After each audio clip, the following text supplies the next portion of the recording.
when I was working at the digital agency startup, I went on a Bali work trip with them.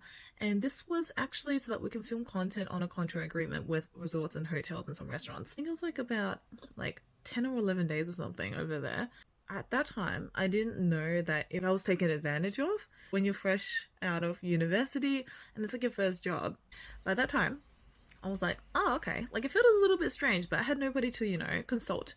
Now I have, and a lot of people are like, oh, yeah, this shouldn't be happening. But pretty much when we went to Bali, right, we actually had to pay for our own plane tickets. So these plane tickets were probably I think 700 to 800 return.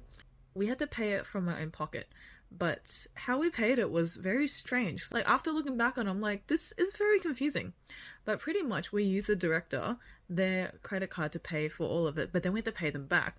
So instead of just paying up by ourselves and then we can get tax back on it, they were like, no, we're going to put on our company card, then we're going to get tax back on it. So that's already kind of a little bit iffy there, especially since we still had to pay for the plane tickets themselves. It should not be, paid by us, considering it is a company work trip. We're not there for leisure.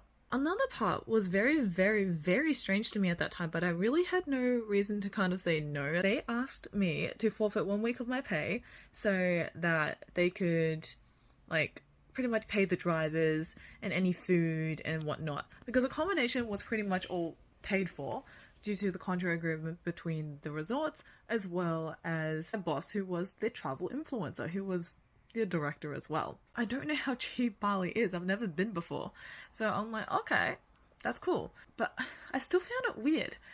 That is honestly a bad oversight on my part, but it is what it is. It's already passed. Now that I look back onto it, I asked some of the videographers that had actually accompanied us to Bali.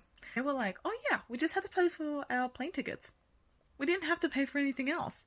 And I'm sitting here going, wait, so you didn't need to pay for anything else, and I had to forfeit 1 week of my pay on top of actually paying for the plane tickets. Are you kidding me? Red flag number one, they asked us to pay for our own plane tickets for a work trip. And number two, they pretty much didn't need to pay anything, but they can still claim it on tax, so they can get tax back. And they just took all my pay for that specific week so they can pay for everybody else, which is 6 people or something. I'm pretty sure they already made a profit on top of that because the drivers, we didn't use them as much and we pretty much got free food most places anyway.